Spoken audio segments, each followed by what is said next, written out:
Topic Tuesday. This is our Hot Topic Tuesday on human trafficking. I want to introduce our guest speaker. Her name is Terrika Woolfolk from Humansave. Terrika has over 20 years of experience working with at-risk youth and families. She has worked as a juvenile probation officer for the past 17 years, with the last 12 years providing direct services, consultation, and support to victims of child sex trafficking and providers. Terrika enjoys providing trafficking prevention workshops to teens and parents within the community. Terrika is currently an associate marriage and family therapist, specializing in counseling victims of trafficking, as well as those who suffer from complex trauma, depression, and anxiety. In her spare time, she enjoys traveling to other countries, walking at the beach, dancing, and spending time with her family. So with that, I would like to welcome Terrika to our Hot Topic Tuesday, and the floor is yours now. Thank you. Thank you, Tracy and Nelson. I appreciate this opportunity to talk about a subject that I'm very passionate about. Like Tracy stated, I have been working with youth and families for the past 20 years.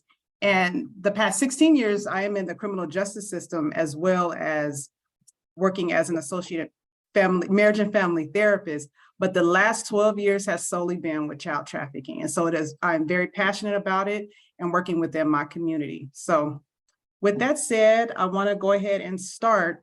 The first part, we're just going to talk a little bit about what human trafficking is and some definitions, and then we'll go into some other topics. And like Tracy stated, if you have any questions, if it's a question pertaining to the specific slide that we're on, we can ask that question. And I believe Nelson and Tracy will be looking at the chat. So if you have a question pertaining to that, to a particular slide, we can talk about it then, but otherwise we'll just wait until the end to ask questions and just some Q&A. Okay, just by a show of hands, how many are already aware of the topic of human trafficking, just so that I can kind of gauge where we're at? If you can do either in the chat or, okay, good, I see some thumbs up. Okay, I see two, a couple. Okay, so a few. Okay, perfect. Okay, so what is human trafficking? Human trafficking is the recruitment, transportation, transfer, harboring, or receipt of persons by improper means, such as force, abduction, and that's the next slide, Nelson, I'm sorry. Fraud or coercion for an improper purpose, including forced labor or sexual exploitation. And this is just a note, any child under the age of 18 cannot legally consent and is always a victim. And that's referring to child exploitation. And we'll go a little bit more into detail with that, but just keep that in mind. A child under the age of 18 cannot consent to sex. So we will not call it prostitution. They are a victim of child sex trafficking. Okay, next slide. Some common misconceptions. Just a few. Only happens in third world countries. I think as of up until about 12 or 13 years ago, a lot of us thought that it happened in third world countries when it was happening right here in the United States in our own backyards. It's often called something else other than trafficking. And one word we use is pimping. And so, but a lot of people did not refer to that as trafficking, but it is indeed trafficking. Only happens to individuals in low socioeconomic neighborhoods. Sex trafficking only happens to females. That is untrue. It happens to both boys and girls. Only happens after a certain age. Only happens to people who make bad decisions. And smuggling, trafficking and smuggling are the same. And they want to be there. That is a common misconception. And I think that that's very important to me. I had a client years ago when I interviewed a client, and she told me, and I remember her to this day, this was about 8 years ago, and she told me her story, and we'll go into the vulnerabilities, but in her story, she talked about being in kindergarten and her dreams as she got to 6th grade and all these dreams. And so there's this misconception that girls want to be out there. They want to be out there. And I keep her picture. I have a kindergarten picture of her in my cubicle every day at work, because she did die a couple of years ago at the hands of her trafficker at the age of 16. And I keep it as a reminder when we talk about, when we have that misconception about kids want to be there, I keep her as a reminder for me, so that when I talk to people, you know, it is a fresh face. I look at their kindergarten pictures and I ask them what they wanted to be when they were younger. And so just keep that in mind. Okay, next slide. The next slide is a quick video introduction. It's about 5 minutes.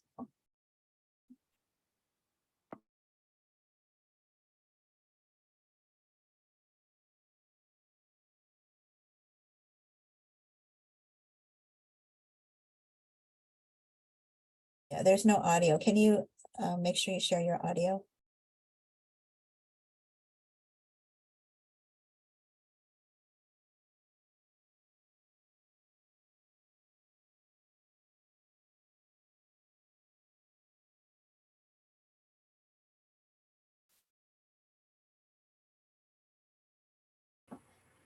I'm gonna stop the share really quick to see if I could get the audio shared. I have the audio part shared. Okay.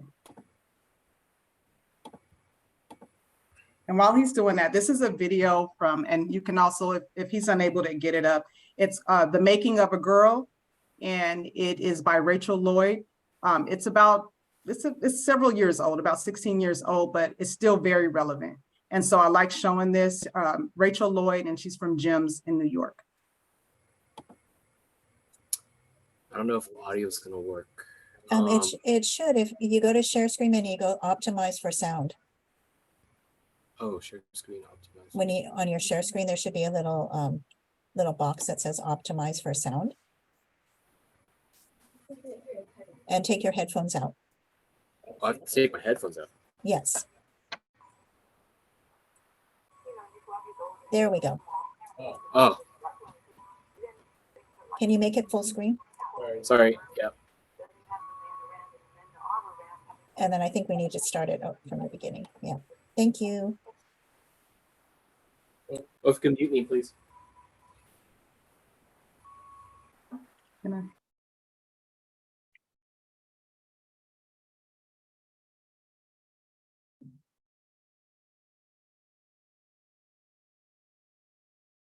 I don't hear any sound.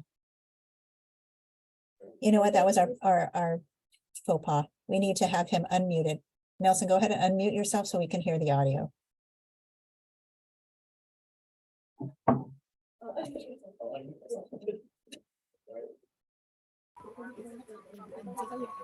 Yeah, it is. Sure.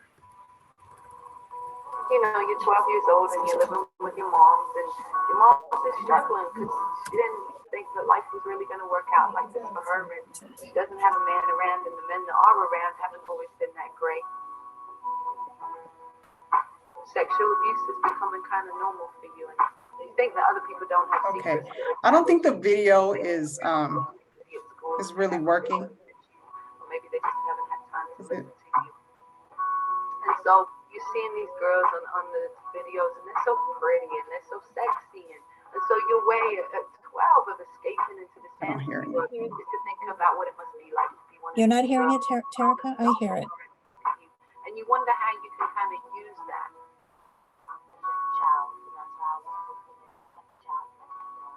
So one day you're coming out of school and there's a guy outside in a Cadillac, and he's nice looking. I mean, he's got the baseball cap and the jeans and the I don't hear any audio. You are, and you know how pretty your hair looks, and it's been a while. I'm hearing it. Noticed anything about you.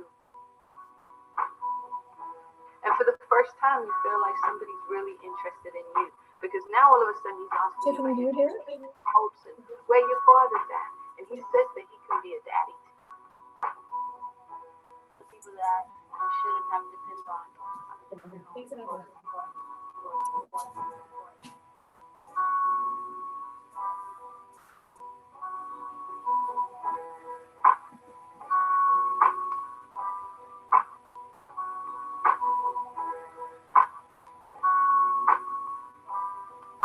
And so that night he takes you to a club and he puts you up on the stage and he gives you a few drinks and there's men throwing dollars at you. And it's scary, but all the time you're just looking at his face in the back of the room. go ahead, baby girl, go ahead. You're doing it for daddy. And you're feeling proud because nobody's ever said that to you. And so then that night, he tells you that there's more stuff that you've got to do.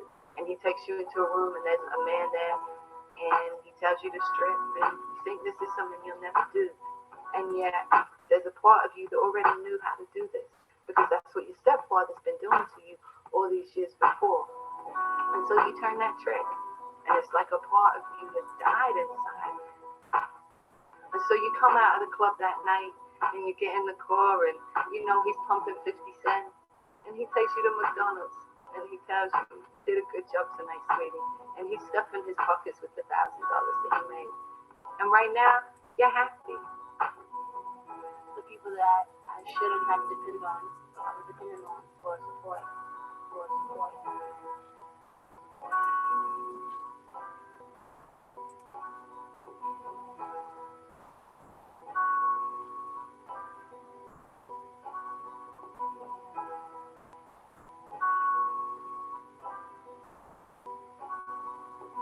And you feel like this is the best that it's ever going to get. And everything else in your life has prepared you for this moment. All the sexual abuse, or the neglect, or the drama, or the pain, or the trauma has prepared you for tonight where you stepped across a line and you always thought you'd never really quite step across. And you don't realize that night what it'll be like to be on the track and get raped. And you don't realize that daddy isn't really going to protect you. You don't realize what it's like to have a gun down to your head that night. You don't realize what it's going to be like when you catch your first STD. You don't realize what it's going to be like when you first come home and daddy beats you for the first time because you didn't make enough money. You don't know what it's going to be like to have cops offer to trade sex with you in exchange for not being arrested. And then sometimes you do that and they still lock you up anyway. You don't know what it's like to sit up in jail and know that you just made $1,500 for your pimp last night, but he won't come down and put $200 bail on just to get you out a few days early. You don't know what it's like to walk down the street at 6 o'clock in the morning when you're just getting off work and people are starting their day and they see you and they know what you do and they look at you in a way that you just don't feel like you belong in that world anymore. And you don't know what it's like to feel like you've lost part of yourself along the way and to feel like you'll never leave. And no matter how many times you try to leave, they'll always find you and catch you. But that night, all you care about is the fact you're riding in the Cadillac, and you're eating McDonald's, you're listening to 50, and you've got this one man who you really think loves you sitting right by your side. Thank you. I hope that video came out all right. On my end, I couldn't hear for a second, but that is The Making of a Girl. And that is a documentary if you're interested in looking at more of that movie. And again, her name is Rachel Lloyd, and she's a part of GEMS of New York. She does a lot of training and she works with girls that are victims of sex trafficking, and she's also a survivor. So I wanted to give that as a prelude, the statistics and the scope of the issue. This is the next slide. And this video gave a portion of those statistics, and that is, you know, right now, 40 million, over 40 million, there are over 40 million victims in the world right now that are victims of sex trafficking. And these are statistics, these are just estimates. 10 million are children. 600,000 of those are sexually exploited minors every year in the United States. The average age of entry is 12 years old. And so at one time when I first started, it was 13 years old. Now that age has gone down to 12 and even 11. 1 in 3 girls and 1 in 6 boys is sexually abused in the United States. This is a $1 billion industry. So when we talk about the need for it, or not the need, I'm sorry, there is this, it's a $1 billion industry. And so that's why you're gonna see youth being trafficked over and over again. And of those 13 hotspots in the United States, California is number 3. So keep that in mind when we talk about, when we go on further, that the average age of entry is 12 and that it is a $1 billion industry. Okay, next slide.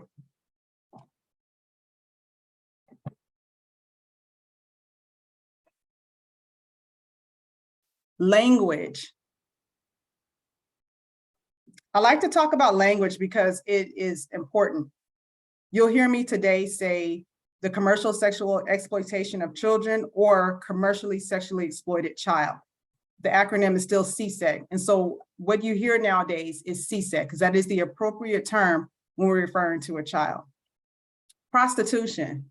And so I didn't get a slide with all the derogatory terms, but when we think of prostitution, I'm sure there are some pretty derogatory names that when you think about that term. And so when we're referring to a child, we don't want to use that term prostitution, and you don't hear that term prostitution. Also, back several years ago, prostitution is now, it's not how we refer to youth in the justice system. Prior to a few years ago, the law that came out, youth were still being arrested for prostitution, 647B. But we know from a few slides earlier that youth cannot be arrested. They cannot consent to sex. Therefore, they cannot be a prostitute. And so we need to get that term out of our heads and out of our minds. When we're referring to a child, we're talking about CSEC. We're talking about a victim. We also use the term victim of human trafficking. And then we use sexually exploited. And so as I've interviewed girls and boys over the years, sometimes this sexually exploited population, they're often thrown under the rug. And what I mean by that is just because they're not commercially sexually exploited. And what I mean by commercial means that there is an exchange of money. I am buying sex, I am buying, that's the commercial aspect of it. But a sexually exploited youth is still someone that is being exploited for a need. So that can be either shelter, they need money, they're usually living with somebody older, and in exchange for them living there, they have to produce like sex or other favors, if you want to call it. And so that child may not, so sometimes they don't consider themselves being trafficked, but they're not being trafficked, but they're still exploited. Okay, the next slide. So some common indicators of sexual exploitation. Branding. Branding is huge. And so what I mean by branding is we're talking about tattoos. So if you know a youth or someone in your family, or you're a teacher, or you just work with youth, tattoos are one of the most common ways I know that a child is possibly being exploited. And so some tattoos, I'll notice across the forehead, sometimes along the face, along the jawline, you'll see the name of a pimp on a shoulder, but there's usually some type of brand. If a girl or boy is being sexually exploited or trafficked, they will have a brand. The pimp's name, a heart, a money bag, you'll see those type of signs when that's one of the greatest indicators that a child is being exploited. Forced drug use. Showing up at school or home with expensive items they normally wouldn't be able to afford. That is key. Unaccompanied minors while traveling. So you'll see that sometimes too. When a girl or boy says that they have an older boyfriend, those are all red flags. Isolation, when this new boyfriend or girlfriend is keeping them isolated, when they're saying that, he or she doesn't allow them to talk to other friends or their peers. And then of course, signs of physical abuse. So these are all red flags and indicators. But like I said, branding and tattoos, if you see new tattoos coming up or in different spots and locations, especially on the face, that is a telltale sign. Okay, next slide. Some reasons we don't see human trafficking. And so it's become a part of like pop culture and this pimp culture. And so this is just some ways. So we see these popular songs that glorify this pimp culture. And that can be, songs by Cardi B, Snoop, Jay-Z.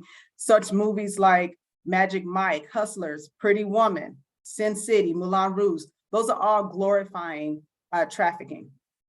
The idea that all prostitutes and strippers are just working their way through college. It's also called things that sound less illegal, such as child porn, sex with underage women, instead of saying what it is, and that's child rape. So that's or I'll hear often a child sex worker. When you say child sex worker versus a child that's being raped or a victim of that's being exploited, there's a huge difference in child sex work. Child sex worker sounds like, and just like prostitution, that they're giving permission, that this is something that they want. So we need to change that language. And then there's labor trafficking, which is one that's less publicized. Okay, next slide. Who are the victims? Victims can be men, women, and children, families, groups. They are diverse in race, class, religion, culture, and socioeconomic status. Specific population examples and vulnerabilities that I see most often: runaway, youth running away from family environments, unstable family environments. Your foster youth, that is a high vulnerability. Homeless individuals, that's youth and adults.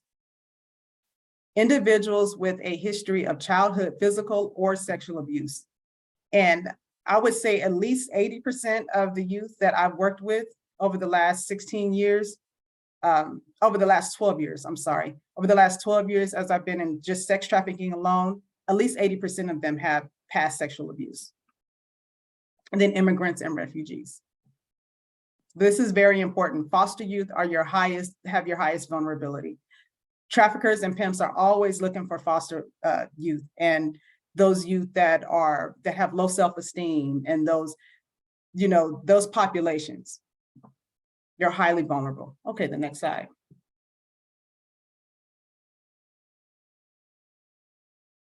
So I wanted to get into types of traffickers. We have the highly sophisticated national, international crime networks. That would be something like your Jeffrey Epstein's, and the sophistication of that. Then you have street gangs. And so what we're seeing over the past few years is that street gangs are getting into trafficking. Why? Because when we're talking about selling drugs and versus selling children has much less risk than selling drugs. And you can sell a child over and over again versus having to re-up on drugs, getting caught. When you sell children, you are less likely to, they're not likely to testify. With drugs, it's in your hand, you have it, you don't need a testimony with that. But when we're talking about kids, I've been to trials and seeing kids testify, it's not a good look. And so it's easy to intimidate children. And so what you see are a lot of street gangs trafficking children. And again, we talked about $1 billion industry. The street gangs have really tapped into that. Now you got your Romeo pimp. I call this your boyfriend pimp. This is probably the area where I see most children getting caught up, most girls and boys getting caught up, is the boyfriend pimp. That is the one that eases his way, charms his way into talking to the youth. A gorilla pimp, I don't see as much of that, but it's happening.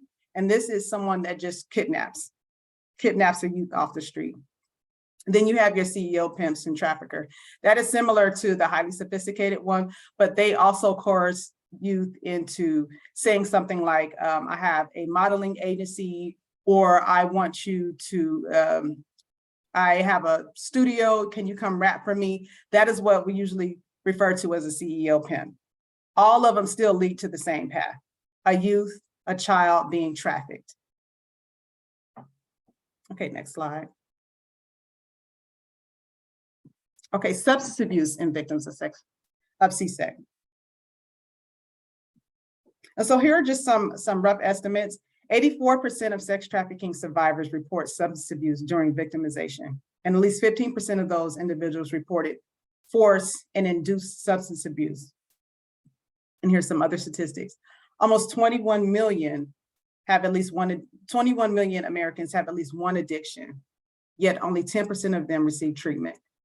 About 20% of Americans who have depression or anxiety disorder also have a substance abuse disorder. And then more than 90% of people who have an addiction started to drink or use drugs before they were 18 years old. In here, when we're talking about depression and anxiety, we know that that is also a vulnerability of drug use and substance use, excuse me. Next slide.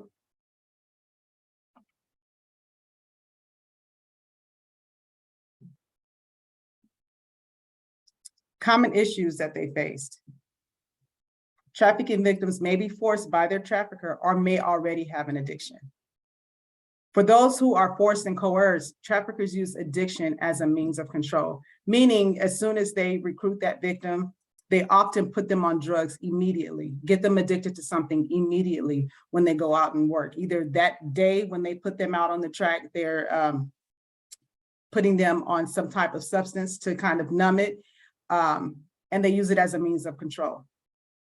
Addiction also causes vulnerability, resulting in an individual's needing money, which in turn produces a controlled, abusive relationship with the trafficker. I also wanted to state that a lot of our kids that I've come across over the years, they have an addiction, and sometimes the addiction is driving them to want to sell or to be trafficked by a trafficker. Both is a vulnerability. I've seen both. I've seen them come in with an addiction, and sometimes that addiction is already links back to that depression and that anxiety that they have based on maybe some sexual abuse, some neglect, being a foster youth, some type of trauma, which leads to addiction. And addiction is a high vulnerability to being trafficked. So they're all still linked. It's like this circle. It just goes in a circle. And so I've seen both. Added bonus, traffickers also coerce and force their victims to be on drugs because it removes that credibility. So they can't testify or file a report because, you know, it's one of those things like, well, this kid was on drugs. It kind of removes the victim's credibility. And coping. A lot of the girls that I've worked with over the years use it as a means just to cope, just to get through the night when they're trying to meet their quota that's placed on them by their pimp. They drink obsessively just to numb themselves from the reality of being raped and abused daily. Okay, next slide.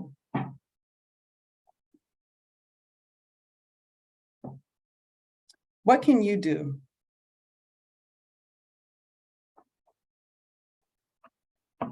The next slide, I'm sorry.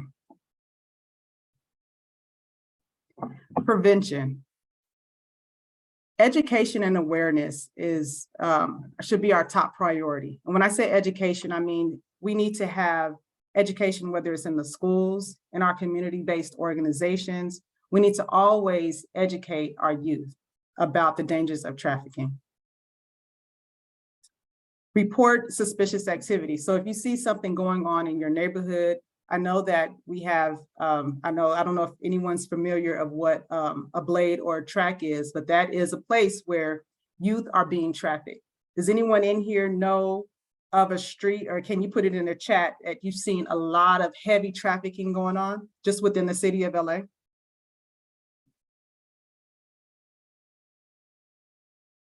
One huge, we call them blade or track, is Figueroa. Any day you can go up. Yes, someone said Figueroa. Yes. Any others? Any other streets that you know are associated with Normandy Sunset? Yes. Yes. Long Beach Boulevard. Yes. All the way up.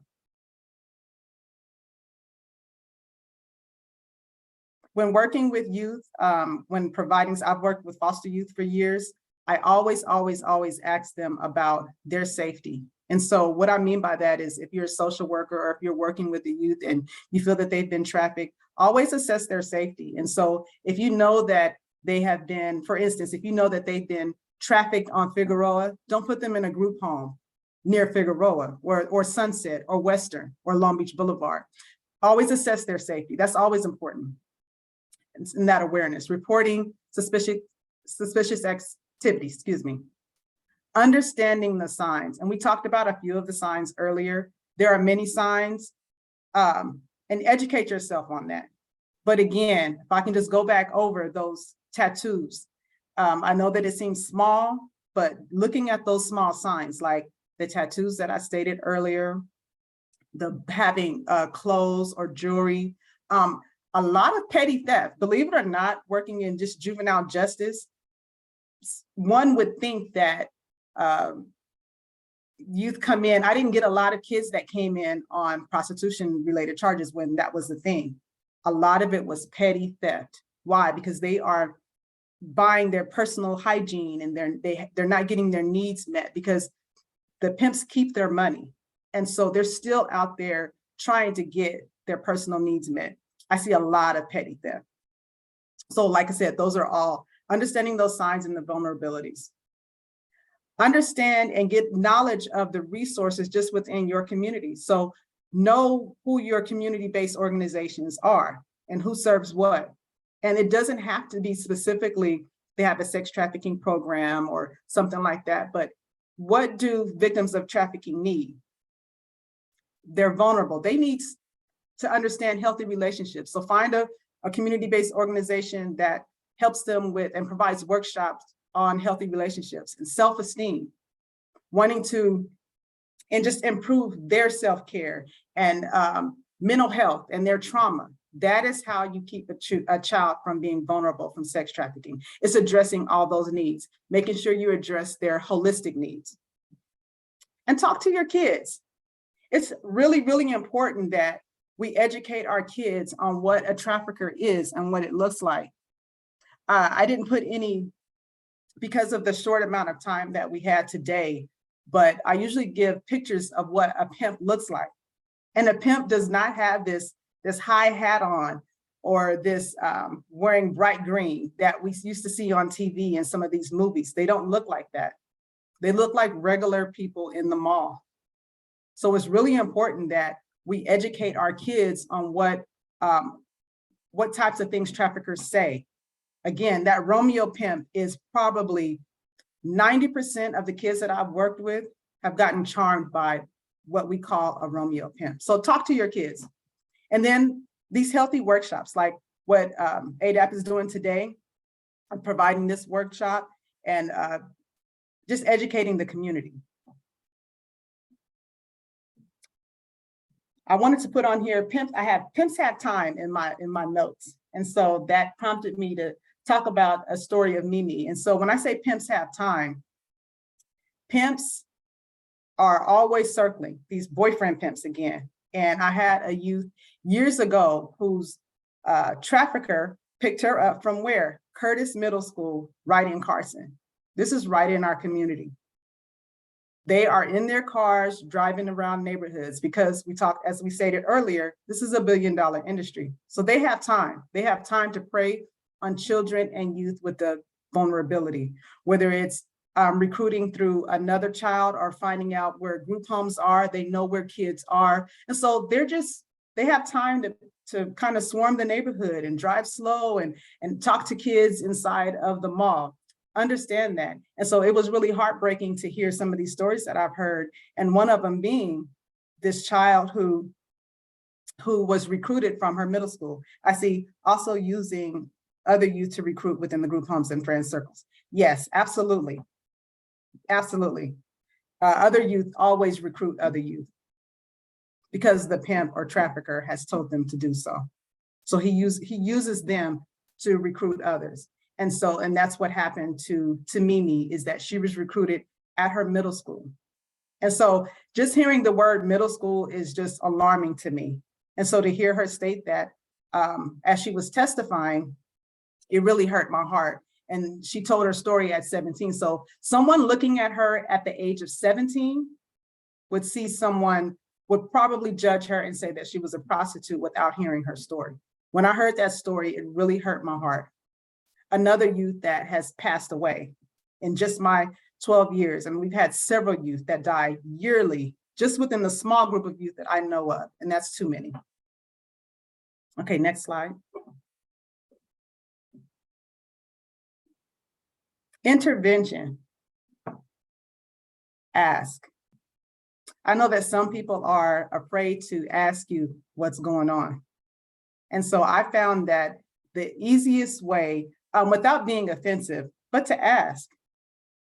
There have been so many youth that no one has ever asked them. You'd be surprised, they're going through all these things. They have these anger issues, they have substance abuse concerns, and they just have all this trauma that's bottled up, and no one has ever asked them what is going on with them. I've had so many girls, they kind of light up like a light bulb when I ask them about trafficking specifically. And so no one has ever asked. No one ever asked what's going on. No one ever asked them about that physical abuse that they noticed, or just different things that's going on with them. And so ask. Refer to services, mental health, advocacy services, etc. Make sure that we're referring you to the proper services. But first of all, ask them what they need and link them to the proper services. Utilize faith-based organizations within your communities. And as I stated before, it doesn't always have to be labeled a sex trafficking group or an organization that only works with sex trafficking victims. You need to know the needs of the victim. And what is that? They have trauma. So we're addressing their trauma. We're addressing this abuse. We're addressing their self-esteem and their need for healthy relationships. They need healthy relationships, both adults and peers. And so addressing their needs versus trying to always just address the specific sex trafficking. Because before there was sex trafficking involvement, they were abused. Remember, we talked earlier about 80% of the youth that I worked with have had some form of trauma related to sexual abuse. Contact the hotline. And so there is a human, and I'll post that. There is a human trafficking hotline, and there's child services. So, but the law that passed a few years ago, you can contact child services if you feel that a child is being trafficked, and they will check it out. So that's important. I don't think that I put the child services hotline number down, but you have the human services, the human trafficking, I apologize, the human trafficking hotline, but there's a child services hotline. So just like when we're mandated reporters, we report abuse, you can now report trafficking. I think that's really, really important to note, whether it's here in LA County, Orange County, wherever, you can contact children's services and make that report, and they will come out and investigate. Even if they're living at home, a parent can do that, but you can report it just like you would report neglect and physical abuse. Okay, next slide. Pay attention to the kids in your family. Support them and make them feel loved and appreciated. Look out for signs of human trafficking. And if you see something, say something. Get involved in local organizations that help youth, survivors, and victims alike. And be more compassionate and empathetic towards victims. Practice humility. Do we have, I'm sorry. Can you go back really quick? I'm sorry. Has anyone in this group saw signs of human trafficking, whether it's in a family or just at school that you didn't quite know, but you felt something was wrong? Has anybody in this group ever seen anything like that, or saw any signs that someone might be being trafficked, or just didn't know?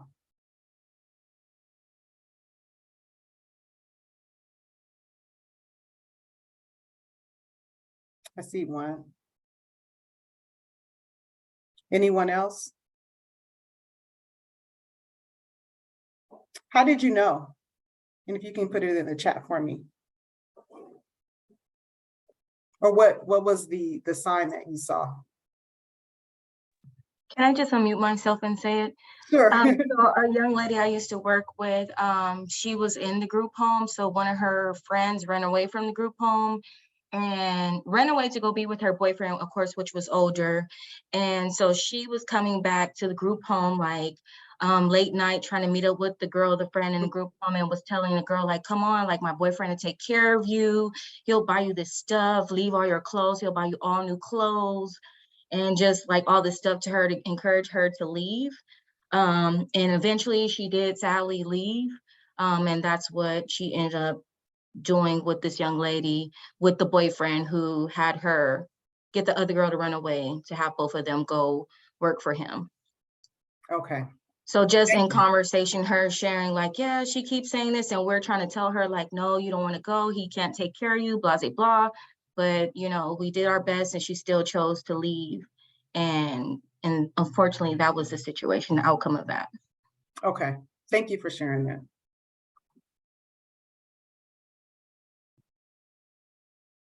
This next slide is another video. It's about 8 minutes, but I wanted to also leave a positive story. And this story is of Ori Freeman, a youth that I've worked with for several years now, since she was 15 years old. And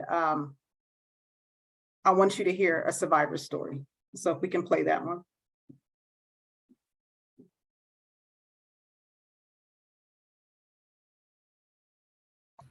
Sorry. Well, 1 second, folks. I'm gonna try to fix the audio on my end.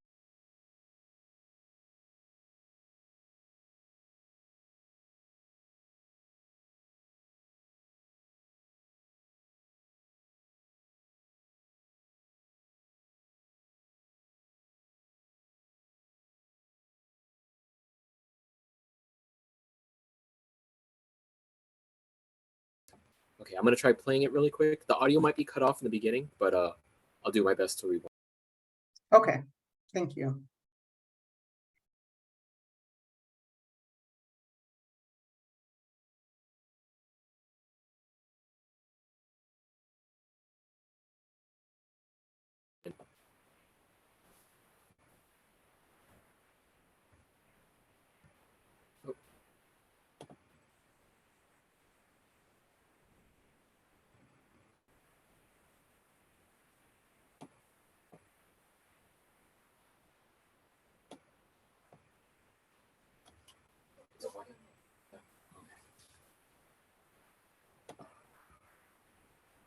Sorry, 1 second.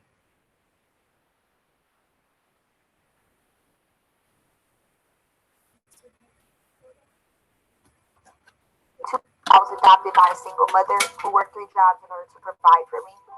I had a very normal. Okay, sorry, let's start it from the beginning. Sorry about that.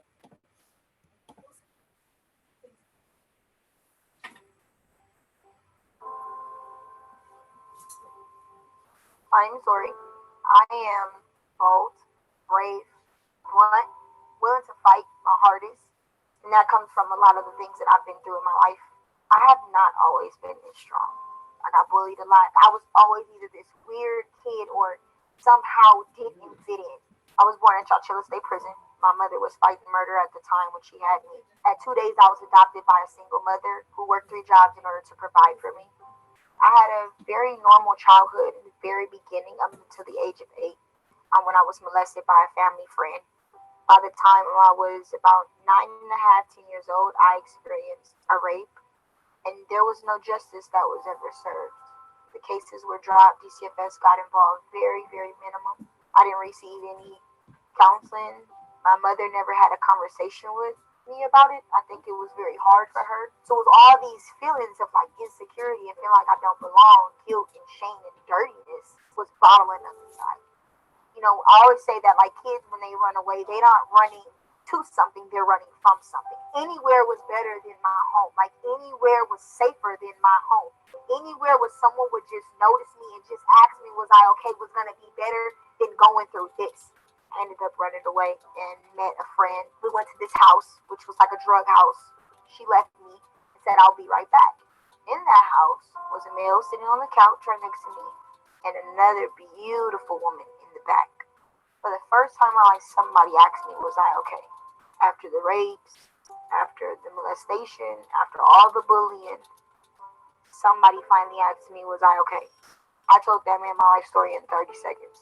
And he didn't have to come and look for me. Like, he didn't have to come hunt like how normal a lot of these traffickers do. I fell right on his doorstep. I was a kid in need. I needed shelter. I needed clothes. I needed food. And I was going to need someone to take care of me because I was only 11 years old. And I just remember this look in his eye was just like this. I got her. And I spoke to the woman that I'd seen. I remember her asking me and talking to me and sharing her story about how she was molested by her stepfather and things like that. So now I feel like, oh, now we have something in common. She's just like me.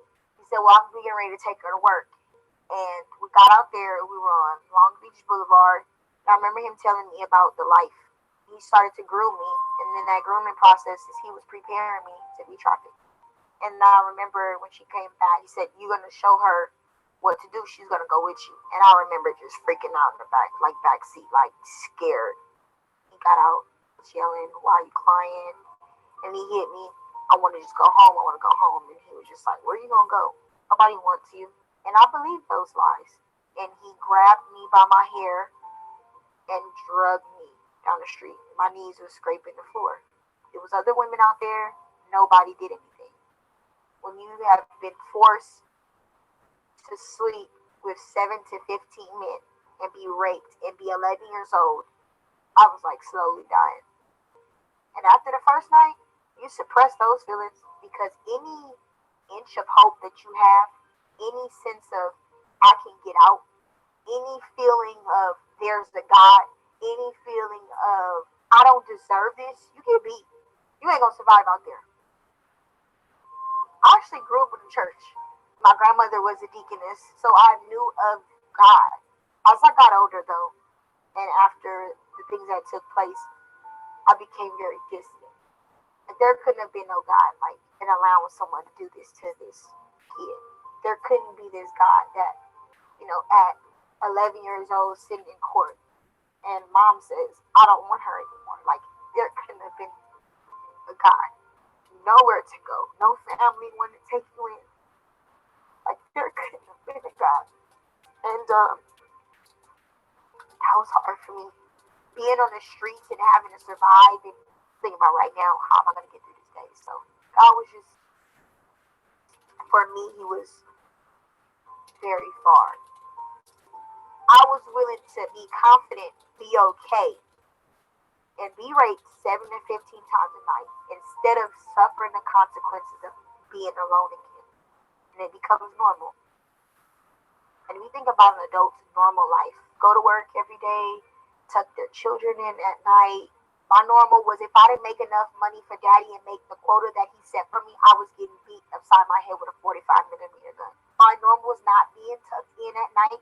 It wasn't reading a bedtime story. My normal was every single day waking up and making money for a man that I never received $1 for. Being told what to eat, how to talk, when you was going to sleep, where you was going to go. That was my normal. My childhood, I didn't have a childhood. It was gone. That was my normal from 11 to 15 years old.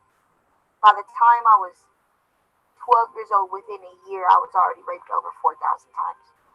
It took me to be 4.5 years in the life until I was 15 years old for someone to finally step up and do something. And that was a man. His name is Jim Carson.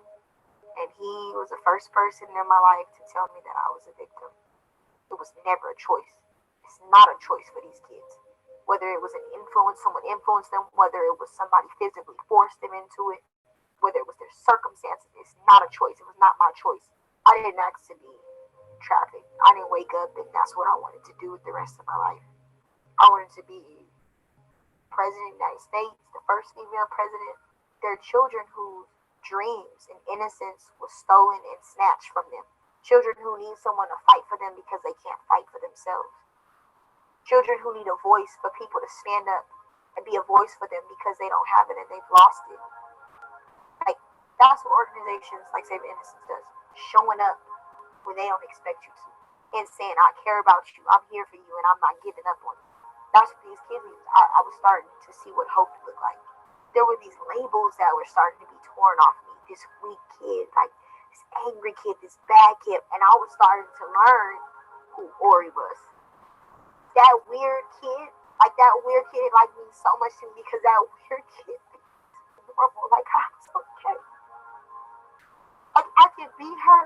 Like, I can be friendly and not be called weird. I can be the life of the party and say crazy things and have this sense of humor without being afraid of what people are going to think of me. I don't let my past define me because it's only a small part of my life. It doesn't define me because that's not who I am. To me, being bold is living life and not caring what people think. Like, being fearless of sharing what I've been through and what God has got me through. And that doesn't define me. Everything I went through in life was in order to be able to help someone else. I got hired on a Saving Innocence about a year and a half ago. So I go into the juvenile halls, the same juvenile halls I used to be at, and I get to work with the kids on prevention work. It's just this amazing feeling that I get to go back in the very places of where I found hope at and work with kids. I get to be that person that I didn't have when I was a kid. I'm not just this victim of sex trafficking. It's only a part of my story. That's all.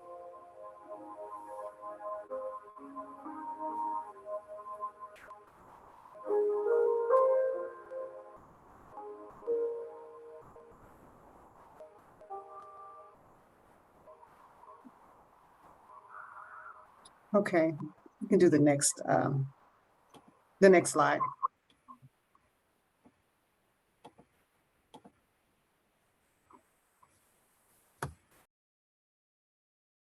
Thank you for that. Now it's open for questions. I'm going to put up in the next two slides, one is just Q&A, but it's open. The floor is open if you have any questions for me. And also we'll put up the slide that has the human trafficking hotline number. And so that's in the next couple of slides, but the floor is open for questions if you have questions for me.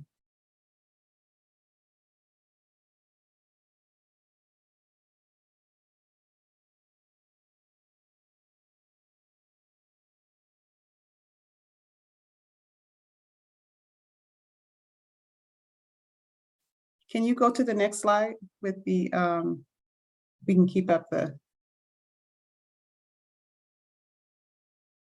And this is from Humansave. If you have any questions or you want some more in-depth trainings, you can contact Humansave at info@humansave.org.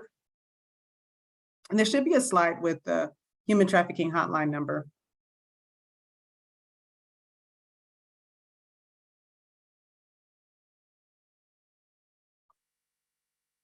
Anyone have any questions or comments? You can put them in the chat or unmute.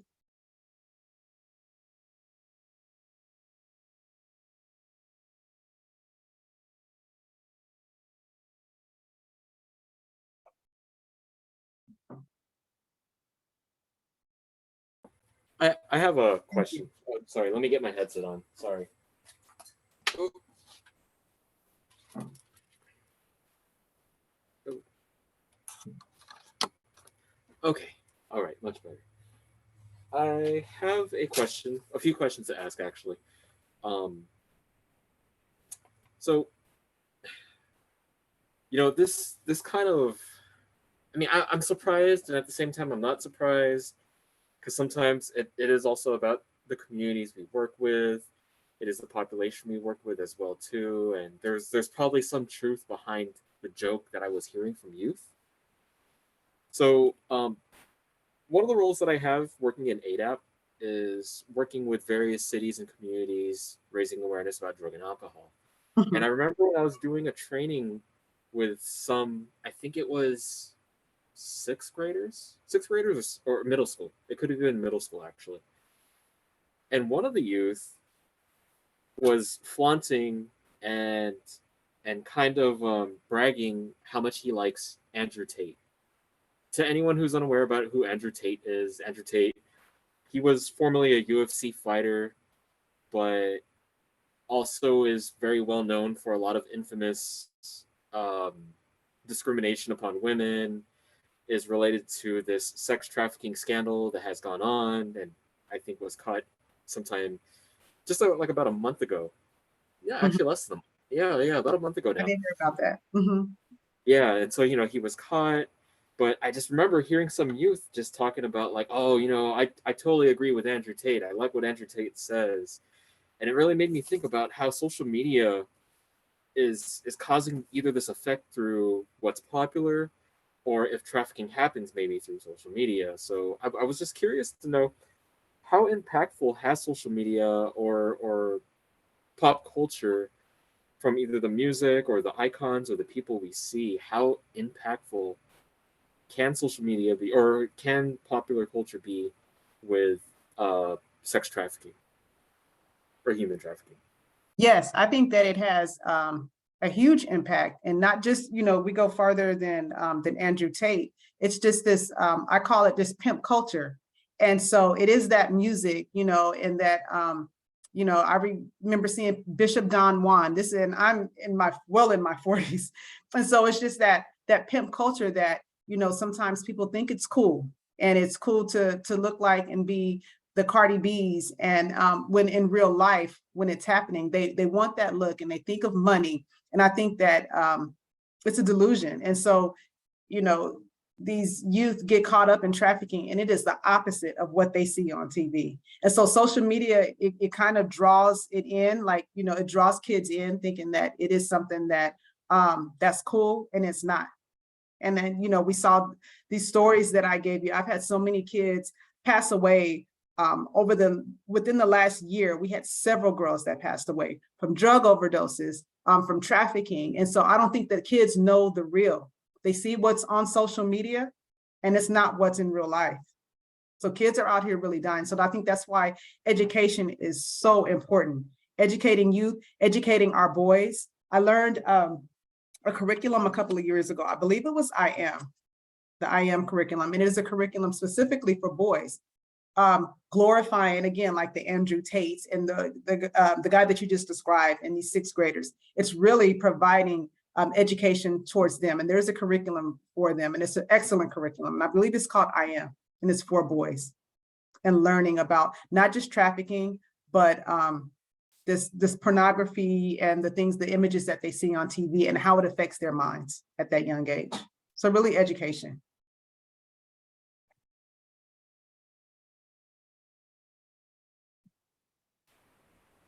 Thank you for that answer, Terrika.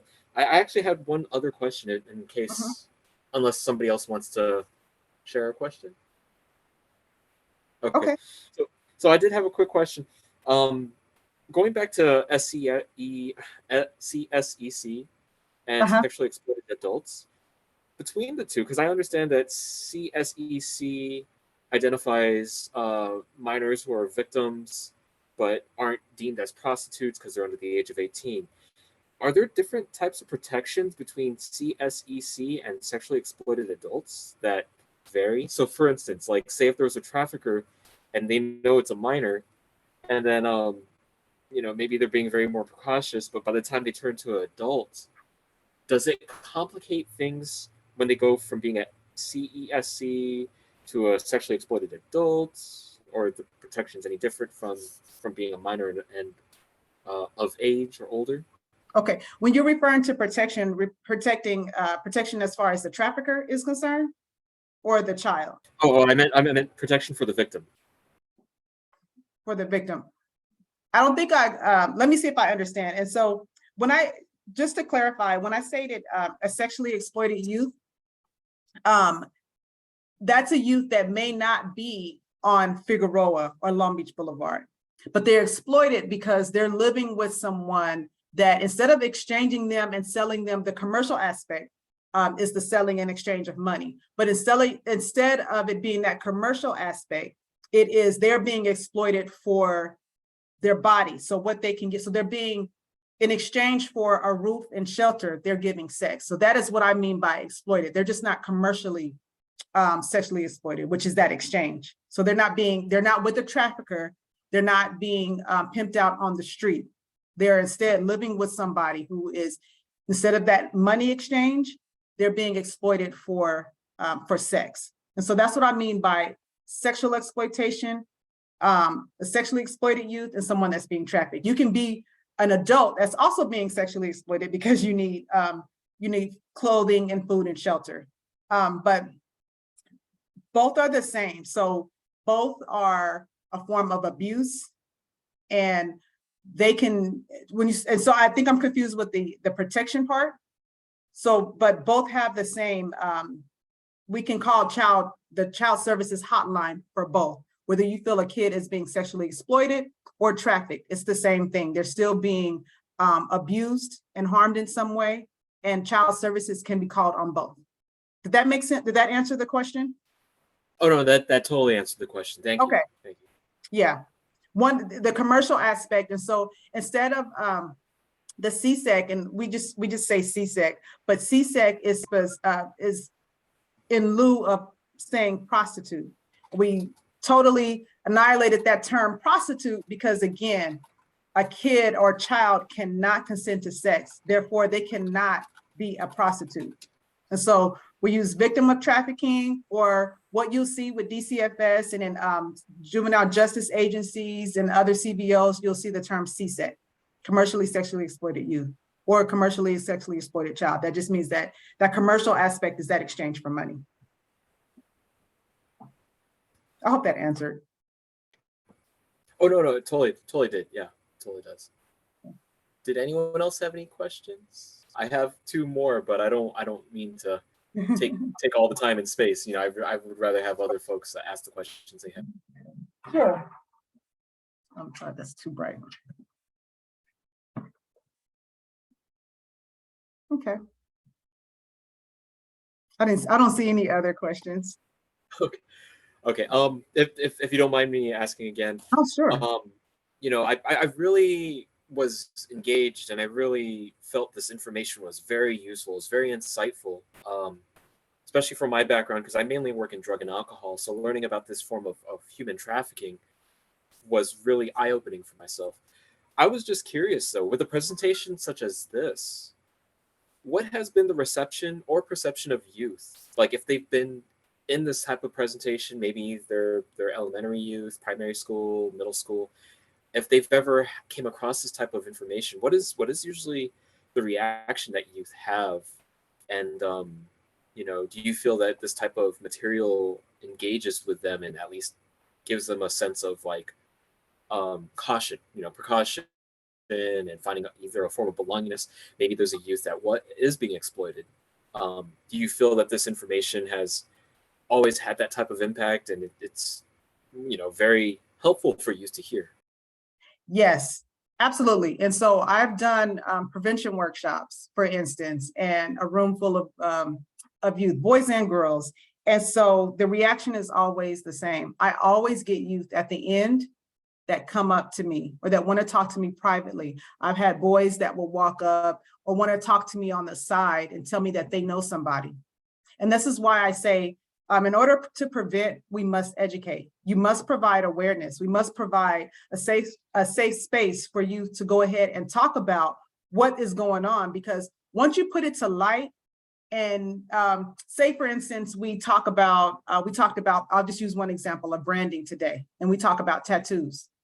And so there may be a kid in a classroom or they have a friend that are having all these changes and they don't know what's going on with that friend.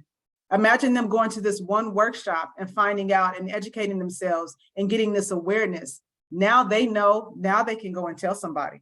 Now they can come up to you, Nelson, and Tracy, and whoever else. Now they can now provide their friend with services and make everyone else aware of what their friend is possibly going through. But without this, without education, we won't have it. And it's important for youth to also be aware of, when I've shown in my regular presentation, I have pictures and I engage the youth and they get to see pictures of what it looks like. And so youth need to know what a Romeo pimp looks like, what he does, what he's going to say to them, so that they're aware of what it is. They don't know unless we tell them. And they can't tell us that they need us if we don't ask. And a lot of adults are really afraid. I want to stress that. A lot of adults are really afraid to ask those hard questions, but ask those hard questions. Practice it, find a comfortable way to say it. You don't have to say, I think that you're doing this. That's the wrong way to say it.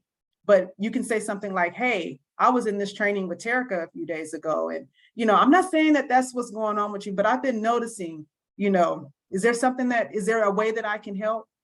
Is there something going on? And then you open up the door for a youth to let you know that something is going on and that they need help. But if we never ask, we won't know. Wow, that's some really great advice, Terrika. Like, that's a really great way to phrase it. Like, you know, is there something I can help with, rather than trying to pry into a person's brain or try to pry into youth and and figure out what's going on. Mhm. You just kind of ask them like, how can I help you? Like, is there something you Mhm. need help with? And you just kind of leave it as like an open-end question. That's really great advice. And you don't let go. You have to form relationships with youth. And that's a whole nother training, but just being, if you work in a group home, or if you work in a community-based organizations, it's not always going to be a pretty conversation. You will have kids that are angry, but they'll come around. It's okay for them to be angry, but you have to let them know as the adult that you care and that you care about their well-being. If you are there, they'll come around. I've been doing this for so long, and it's like, you'll have that angry kid, but as the adult, don't give up. Talk to that kid and make that kid know that, do whatever you have to do to let that kid know that you care and that you're going to be there. Awesome. Yeah. Awesome. Thank you for sharing that.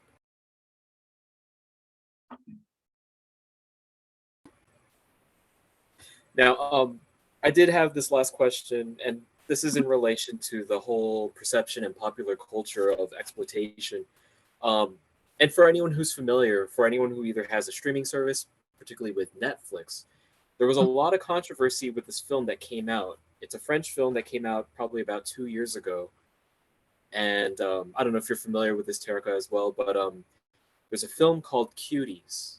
And Cuties was a film that was showing youth who are in this experimental phase, but also through the grasp of either social media or popular culture, were also identifying with this depiction of youth and their sexual identity, and how the sexual identity gets exploited on social media for the number of likes, for popularity, for this false sense of control, perhaps.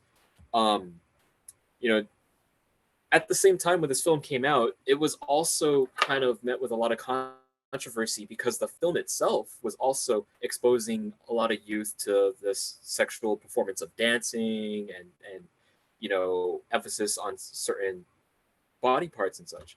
I mean, maybe it's already controversial on its own, but does something like this, even for something like a movie showing exploitation, does this also expose the problem, or does it also just, is the problem the fact that people watch this type of material? I think it's both. I've heard of the movie.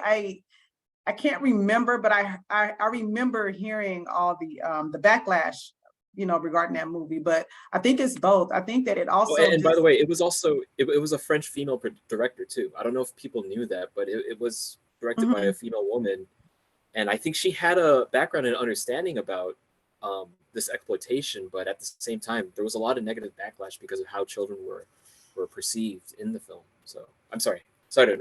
Yeah, no, but I think it goes both ways. I think that it exposes the children, but it also, like, in my opinion, this is just my opinion, I think that it's exploitive. It's exploitive to children, and it also puts them in a light of, I think that's where sometimes it all starts, you know, is a child being exposed to, I don't know what they were doing in that particular movie, but looking sexy. And it's just a pathway of entry into doing more, into being, there's so many times we hear of movie producers and on set, like, it just really exposes a child to more happening, to more sexual exploitation. And it can go further from there. It just puts them in a real vulnerable place. That's just my opinion, though. It puts them in a real vulnerable place. It's a very good point, though, because many times in industry that we've heard the stories, we've seen and heard from child actors even, where many years later they'll start confessing about things that they had to do where they were very uncomfortable of the situation, but because of the industry, because of producers, because of money, that some children didn't know how to speak up in these situations. And I think the glamour of Hollywood, or the glamour of being a celebrity, kind of either numbs you or you cater to the identity. Yes. So it's childhood acting is pretty complicated or exploitive, you know. So yes, no, absolutely. There is a want for whether they were exposed or not, there is this there's this want for children. We have a lot of children being exploited and a lot of people that want to buy. You know, we can't forget about the buyers. There are people that want to buy sex, that want to see these children. So I believe that they were exposed, but it didn't, there are already people in the world that want that, regardless of if it was exposed. And so I think it really hurt the children even more because it put them in a light with the public, but it also just exposed them to something that is inappropriate for their age. So I don't know how old these girls were, but, you know, putting them in clothes that are not appropriate for their age group is exploitive, and it's just introducing them to something that they're not ready for. All for likes and giggles. It's exploitive. Terrika, thank you very much for answering all these questions. Did anyone else in the chat or anybody in the audience want to ask a question? I think we still have some time, or anyone keeping that time? Yeah, any other questions? Comments about, or questions about? Oh, you're welcome. Thank you so much. Sorry about the technical difficulties today. I'm glad we got through it. Okay. Thank you all for having me. I really appreciate it. Tracy, you want to close it? Yeah, I just want to say thank you so much for your insight, and for coming on and educating all of us about the information, making sure that we're aware and knowing what signs to look for. It's really important for those of us that do work with youth. Now I feel more ready to be able to notice more signs and to feel a little bit more comfortable having that hard conversation. Know that, you know, it'll just look like a concern, like I'm a concerned adult, not being nosy. Yeah. You know, Yeah. we just need to make sure that we broach the subject. Otherwise, the kids can't get the help that they need. And we thank you so much for being here. You're welcome. I think that adults are the ones that need to get be more comfortable being comfortable being uncomfortable. Yes. If that makes sense. Yes. You're going to be a little uncomfortable, but it's okay. And it's okay if you say no, that's not what's going on. They'll tell you the next time, or maybe the next time after that.